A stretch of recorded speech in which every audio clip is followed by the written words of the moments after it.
मुबारक महीना में आ रहे हैं, मक्का में आए, जब आका आए ना तब पूछिए। अजी शोर मच गई धरती गगन में, अजी शोर मच गई धरती गगन में,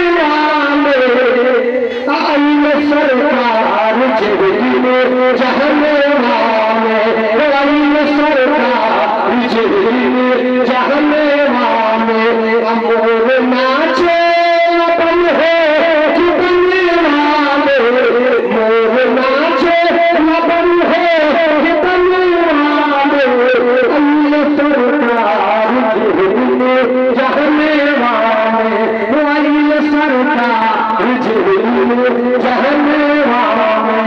अजी सामने मोहतरम, मैं जरा सा नबी के तरीका, नबी का इखलाक छोटा सा नमूना पेश करूं और फिर हमारी माँ बहन तशरीफ फरमा है, इनके तरफ भी मैं मुखातब होना चाहूंगा।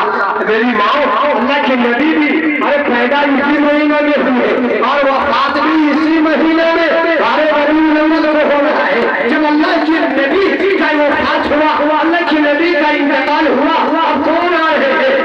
अबू बकर सिद्दीक आ रहे हैं। कहाँ आ रहे हैं? क्यों आ रहे हैं? किसके घर आ रहे हैं? आयशा के घर आ रहे हैं। अरे आयशा, जरा ये बता दो, अल्लाह के नबी कोई ऐसा काम करते थे जिसका इनाम हम लोगों का ना हो? आयशा उस काम को बता दो। हजरत आयशा ने कहा कि हाँ, अल्लाह के रसूल हर दिन फजर की नमाज पढ़ लेते, अपना करके मेरे कमरा में आते और कहते कि मेरी बीवी अरे खीर बनाओ, चावल को बिल्कुल गला देना और इसी कटोरा में मैं चावल को गला देती और खीर बनाकर अल्लाह के रसूल के हवाले कर देती। अल्लाह के रसूल पूरी को लेकर के निकल जाते। कहाँ जाते? किसको खिलाते? कौन खाता? कि कौन खाता? ये अल्लाह जानते हैं, ये उसका रसूल जानते हैं। लेकिन जब मेरे मुस्तफा प्याला जब वापस आते तो प्याला बिल्कुल खाली हो जाता। इस्लाम ऐसे ही मक्का और मदीना के गलियों से निकल करके पूरी दुनिया में नहीं फैल गया। जरा मेरे आका का तरीका देखो। हम जो है अबू बकर सिद्दीक कहते हैं, मेरी बेटी आयशा, कल मैं भी आऊंगा, खीर तू उसी तरीके से बना कर तैयार रखना।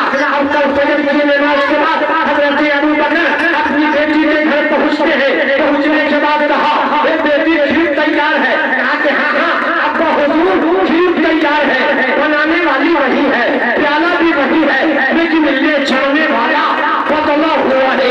अबू बकर के हाथ में प्याला है, लेकिन सहाबाए कराम की जो है खूबसूरत आदत ये थी कि वो नबी को पहचान जाते थे। नबी के खुशबू से सहाबा पहचान जाते थे कि नबी का खुदर किधर हुआ है। अबू बकर सिद्दीक है, हाथ में प्याला है, प्याला में खीर है, लेकिन जंगल की तरफ जा रहे हैं। अजीब दिमाग में ये सोच रहे हैं, क्या मेरे नबी खीर किसको खिलाते? कौन खाता? इस जंगल में कौन खाता?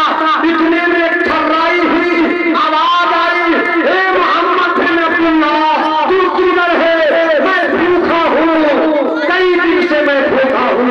अब अबू बकर सिद्दीक के कान में जब ये आवाज पड़ती है, अबू बकर सिद्दीक घूमते हैं और देखते हैं कि आखिर कौन, कहाँ से ये आवाज आई। कुछ दूर पर एक आदमी दिखाई दिया जो हाथ से भी अपाहिज था, कान से जाए यानी आंख से भी अपाहिज, पांव से भी अपाहिज था, आंख की पीनाई खत्म हो गई थी। अब अबू बकर सिद्दीक कहते हुए उस अपाहिज आदमी के पास बैठ गए और चारों तरफ रोना शुरू कर दिए और फरमाया, इसीलिए तो परवरदिगार आलम ने हमारे नबी को फरमाया कुरान मुकद्दस में,